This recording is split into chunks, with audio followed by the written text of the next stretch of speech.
Thank you. I'm honored to speak today. And yeah, so as many of us know, it's a very powerful weekend. Today is Father's Day. It's solstice, and we just celebrated Juneteenth. It's a very powerful, powerful weekend. You know, as some of you may know, here at Celebrate Life in general, we try not to get too political, but we all know that many of us are yearning for change and a healthier country and a healthier world. So it's a very powerful time, as we know.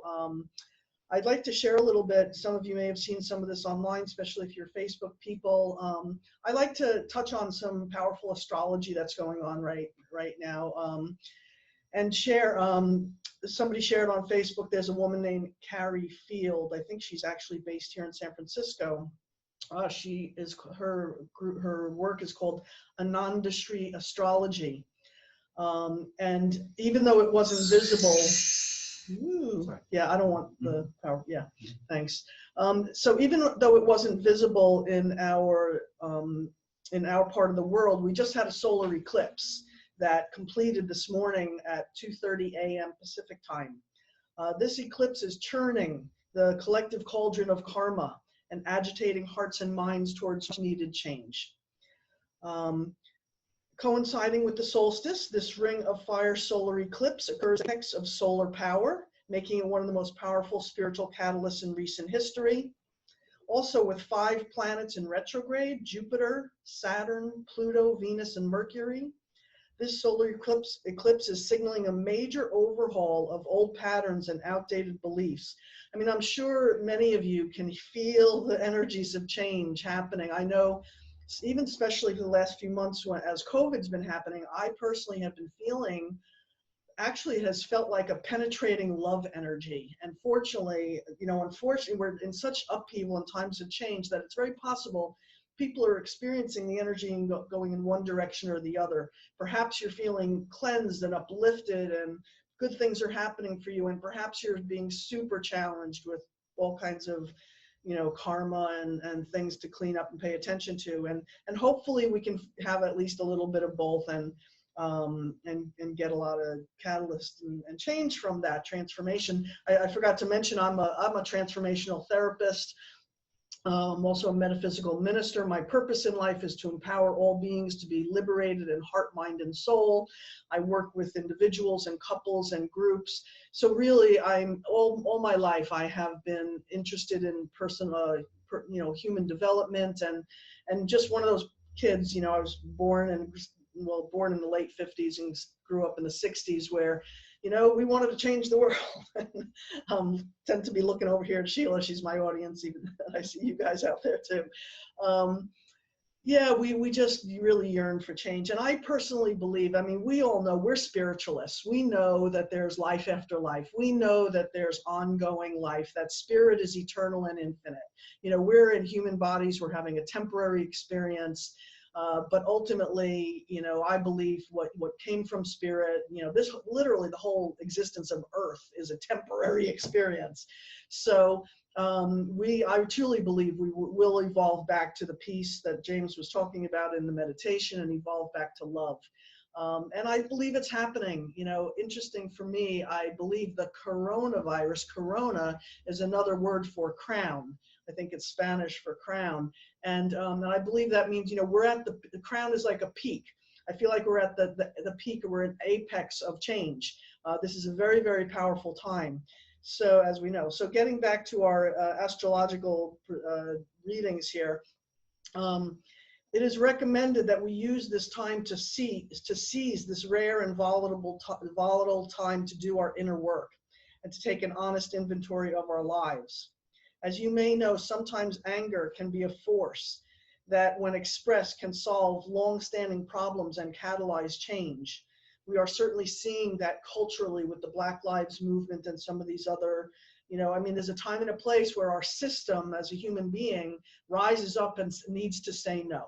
Enough suffering, enough pain, we need change, and we're certainly seeing that culturally, which is a good thing. Unfortunately, of course, there can be pain and death and destruction, but I truly believe that, it's, whether it's Black Lives Matter movement or other movements, there's a need. We're standing up for change. We're saying no more. especially those of us that are spiritual or spiritualists, or, you know, believe in justice. You know, I think our hearts are naturally grounded in love and peace and justice, and that's being called forth. On a personal level, you may have reached a breaking point, a critical turning point, or it may be that things are changing faster than we can process. Issues of relationships and financial security are under particular scrutiny now, as heart-centered Venus nears the end of a 40-day retrograde cycle. I also know in my own life I'm being called forth into a personal challenge. I live with a roommate who, for almost 6 years now, who, you know, we kind of have separate lives. We're, you know, but, you know, it's sort of been a convenient arrangement of avoidance. We just sort of live together and try to, you know, keep the house the best we can together. And I'm starting to feel like that's not good enough for me. You know, I have multiple times asked for more communication, more conscious communication. So far, she has declined. But recently, I started feeling like I can't just live. It's not natural for me to live, you know, wanting to sort of pretend somebody's not there and having spats every once in a while. It's like I need more. You know, I know that we're destined for more. We can do more with each other. So I've asked for communication and things, and it's starting to happen. We're going to have kind of like our first real sit down next week is planned, and it feels very challenging. And you know, I'm grateful. I'm also nervous. You know, relationship will do that to us. You know, coming closer to people, and you know, because the truth of who we are, I believe, is light and love. And when two or more people come together, we will naturally shine our light and love on each other to change, to catalyze, to call each other forth, which is a good thing, even though it's, you know, nerve-wracking and a little scary and personally challenging. So I'm noticing, you know, I also do trauma work, so I'm noticing my system is a little agitated, but I'm taking this time to also do my inner work. I'm asking myself, what's happening for me? What is this? Where am I feeling called forth? What's challenged for me? And I'm going to circle back here to also be honoring Father's Day and talk a little bit about my relationship with my dad, because he was such an important person in my life, and he was also kind of my perpetrator. I mean, I had some trauma with him. It was nowhere near as severe as some other people have had, and yet I've done my work with him, even though he's in spirit. So especially for those that are spiritualists, know that the work goes on, and I'm grateful for that. But I also, this morning, as I'm sitting with this energy of, you know, impending conversation with my roommate, asking myself, like, what is this? You know, what's happening in my system? What is this consciousness for me? And something came up that felt similar to my dad. You know, at first I was very close with him as a young child, and then when I was about 5, you know, just a couple of spankings happened. But for me, they were severe and traumatic enough that I realized I kind of went away from him. And so I, you know, used my own, you know, part of that's the reptilian brain, fight, flight, or freeze. I fleed, you know, I went away. And unfortunately, I feel like at that time, a part of our relationship really got lost and never got rekindled while he was alive. But I realized it's natural, for at least for me, to go away, which is just part of what I did with my roommate. When it started feeling like things weren't really so great between us, I went into this kind of convenient avoidance. And so I can recognize and own that that's something that I did, and I can look at, you know, how can I do that differently? How can I come back to my heart and mend that, at least in this case with her? And I'll circle back a little bit more about the thing with my dad. But coming back to the rest of our astrological reading here, Carrie says, Venus, and this is wonderful, Venus, the queen of equality and love. I'm a Taurus, you know, ruled by Venus. Love that. The queen of equality, love, and security is now rising as the independent and self-empowered morning star.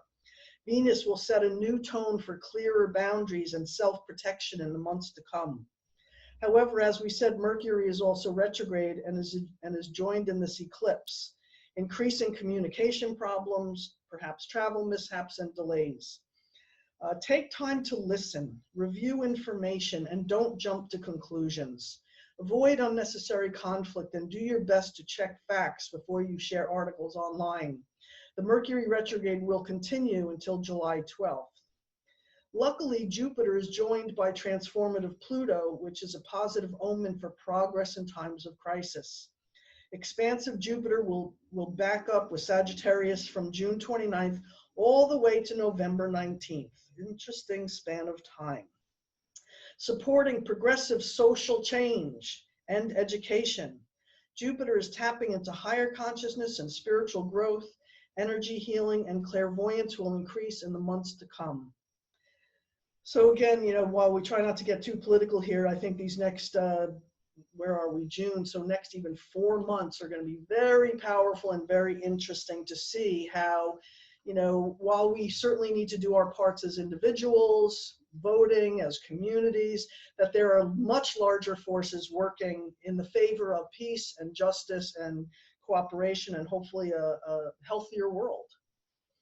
So, and while it may be unruly and frightening, the power of this eclipse can help clear away what's no longer necessary in your life.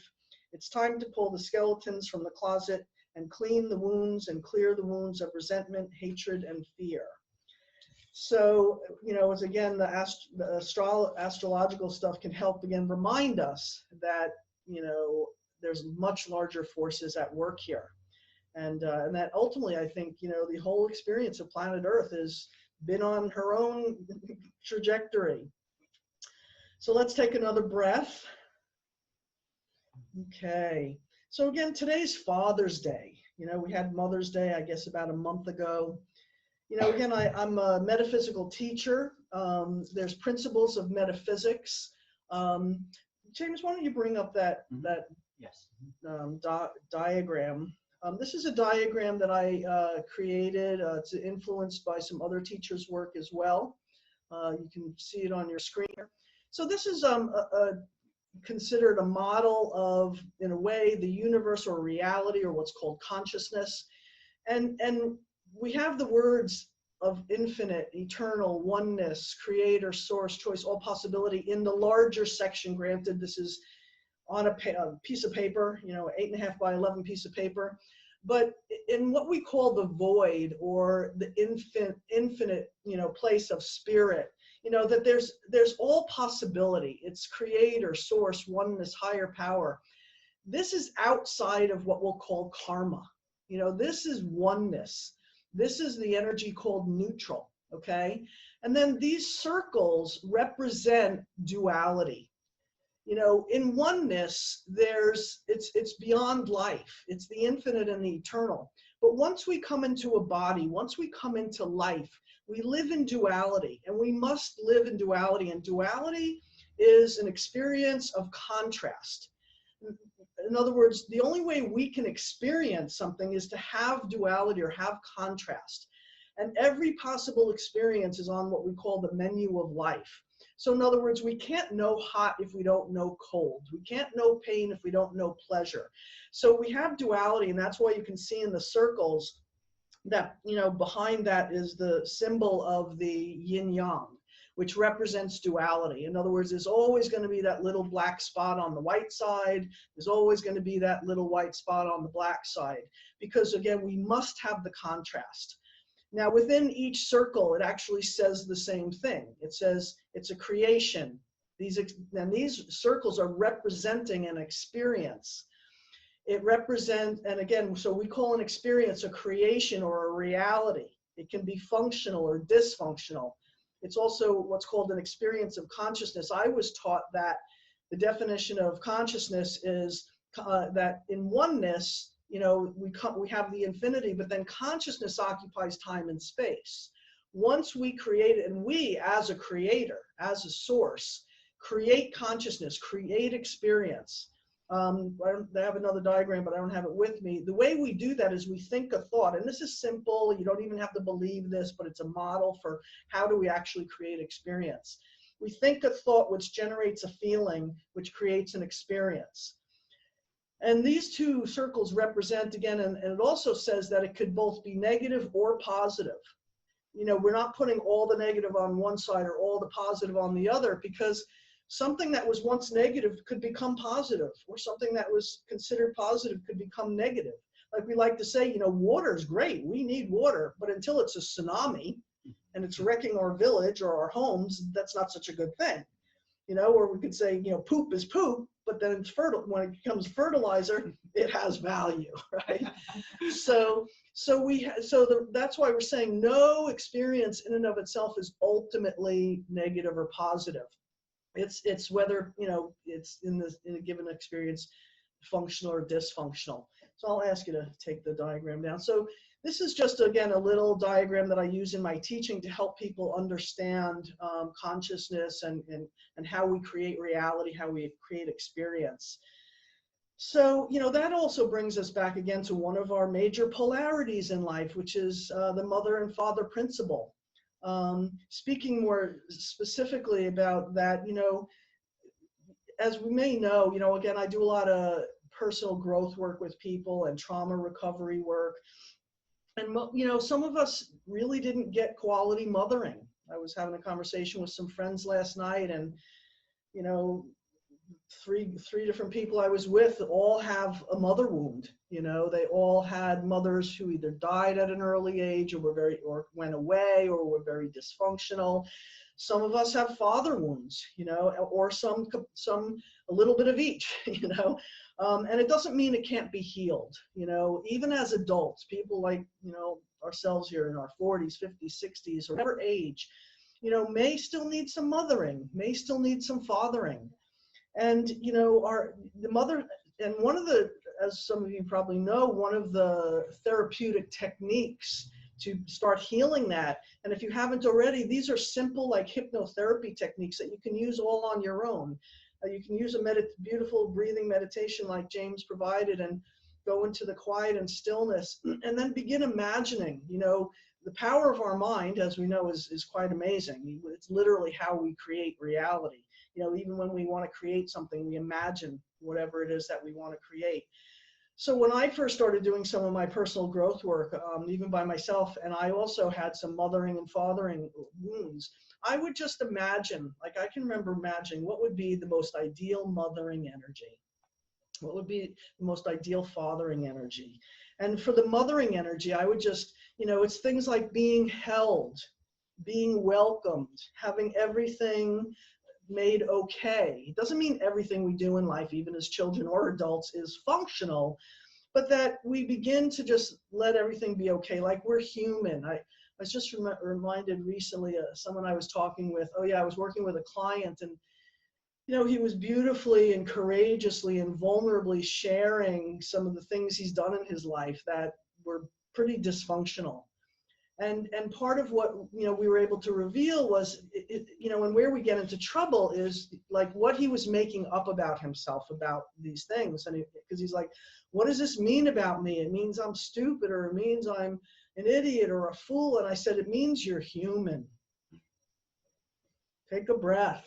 It means you're human. We've all done some dysfunctional things in our life, but our ability to accept them, to recognize we did things out of fear or arrogance or, you know, anger. We've all done some horrible things, but one of the beautiful things we know, and also in our principles, is forgiveness is always available, even beyond the grave, as we say. You know, like I said, my dad, I've done my work with my dad now, you know, in spirit, and I'm, you know, if more is needed, we'll do more. But for the most part, I feel my heart is clear. The part of me that felt abused by my dad and not seen and all the stuff I had, I feel clear now. He's an ally for me. He's in spirit, and he's an ally for me to helping me keep creating, you know, the best life I can create. So yeah, so on the mothering side, you know, welcoming, acceptance, make everything okay, the soothing, the nurturing, all the things that we need. On the father side, you know, the fathering energy is different, you know, and these are masculine and feminine energies, and we all have masculine and feminine energy in us. You know, I like to say the masculine energy takes a stand. The feminine energy yields. And that doesn't mean, you know, for me, as growing up as a woman, I had to really rework and rehab my feminine energy messages, because I felt like I did grow up with the messages that feminine energy meant you were weak or submissive or a victim, or, you know, but that's not necessarily the case. Just because the feminine energy yields and opens and welcomes does not mean it's not powerful. We all know Mother Bear energy is super powerful. But the fathering energy is necessary as well. The father energy takes a stand. I believe the fathering energy bestows the wisdom and then trusts you to carry it forward, adding in your own wisdom. The father energy holds space. And, you know, one of the biggest things I've ever heard people say about their fathering energy is they wanted to know their father was proud of them. So the fathering energy takes a stand for you, holds you in your highest, and acknowledges you and is proud of you, helps you feel your strength. And so we need both. We need our mothering energy and our fathering energy. Eventually, again, these again are dualistic energies, and what we need is to balance them. We want to balance to the best of our ability our masculine and feminine energy. That's what balance brings us back to the oneness. So we need conscious parenting. We need permission. We also need limits. Many of us got too much of one and not enough of the other. So, you know, many of us know that who have done personal growth work or done program work.